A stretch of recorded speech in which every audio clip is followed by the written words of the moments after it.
Kat and Andrew, and this is the second day of a trek we made to Everest Base Camp on the Nepal side of the Himalayas last year. The night before in Phakding, we ended the evening by realising that we had messed up the dates for our flights home to Dublin by a few days. After a short amount of panic and praying for a 3G signal to fix it, we got that sorted out, but it didn't help with stress that night. After not a whole lot of sleep, we got up the next morning and we set off.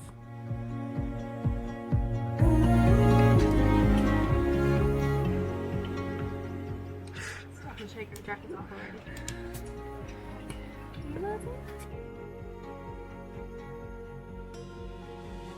How cold is it? Yeah, it's actually quite warm. It's probably going to get warmer.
First break of the day. We're an hour in. It was very up and down, but lots of donkeys, so I was very happy. We stopped here for a quick tea break and to catch our breath a little. The hike was still pretty relaxing at this point, but that might have just been the regular donkey breaks.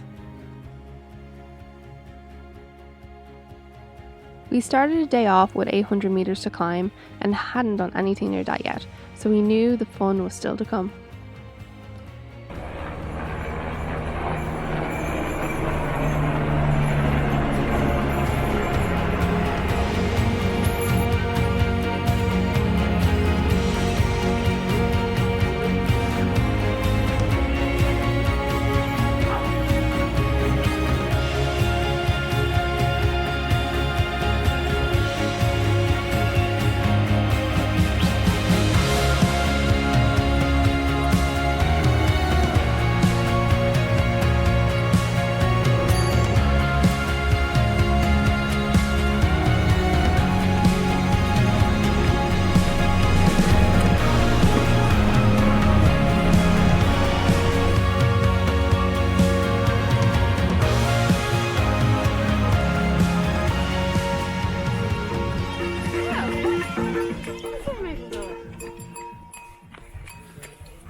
Trekking for about 2 hours and we're at the gate to the national park.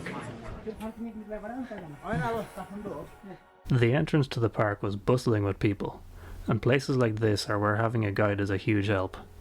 If you're thinking of doing a base camp trek, we can't recommend enough that you find a local company to organise a guide and a porter for you.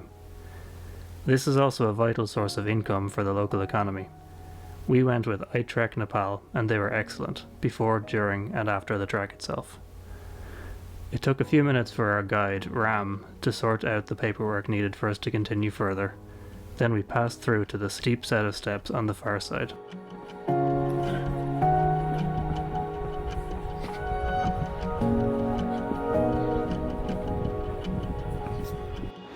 Just had a huge big lunch, which was fantastic. But my god, it takes up so much oxygen to digest food. Not even that far up. After lunch, which, as Andrew said, was fantastic, we started the second half of the day, a steep climb towards Namche. This was where things began to get difficult, and the thin air started to become noticeable for the first time.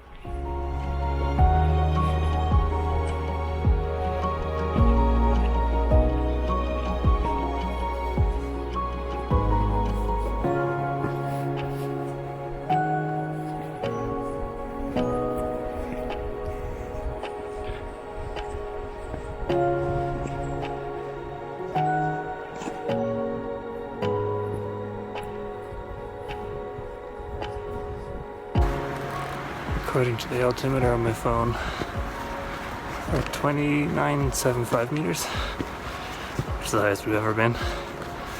About to pass 3,000.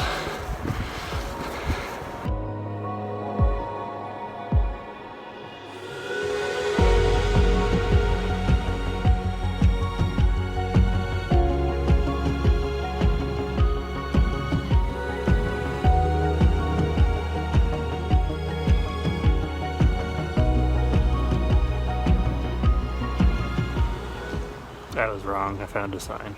This is like 3140, so doing better than I thought.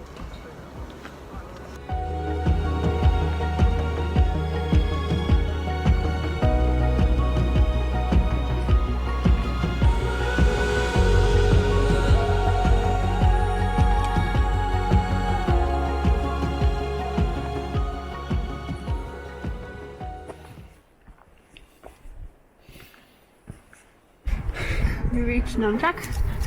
Actually, wait, stop. I have to interrupt you there, Kat. It's Namche.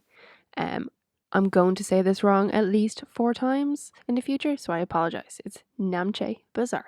I don't know how far we actually have to walk through Namche, but I'm very happy to be here. The action's definitely got a dinner, at least for me, as hundreds of fine. But yeah. I think it's mostly because they're really tired too. Yeah. Luckily we have to keep stopping because either yaks of people come or our guide Ram has to sign us in for licenses, so I'm very happy about this. And sometimes he just sat down, which is nice. Yes.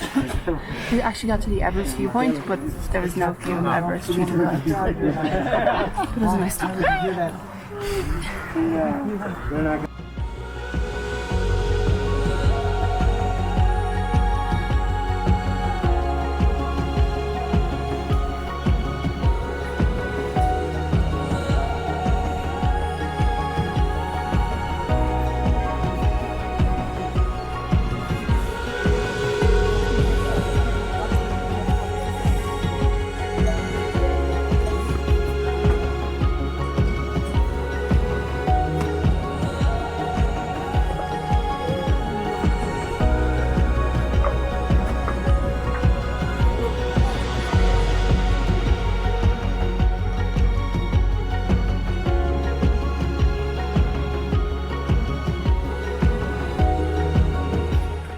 That's the city.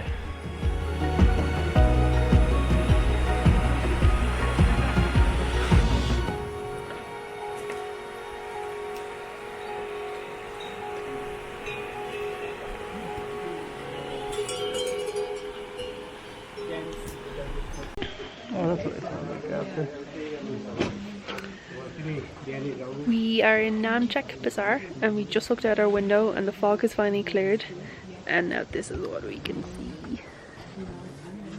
It's amazing.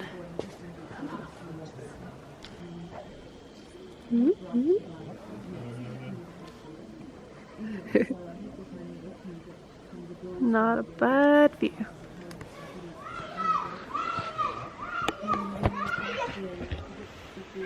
Super happy we actually get to stay here for 2 nights. It's gonna be lovely. Time to pack up tomorrow. Yeah, happy.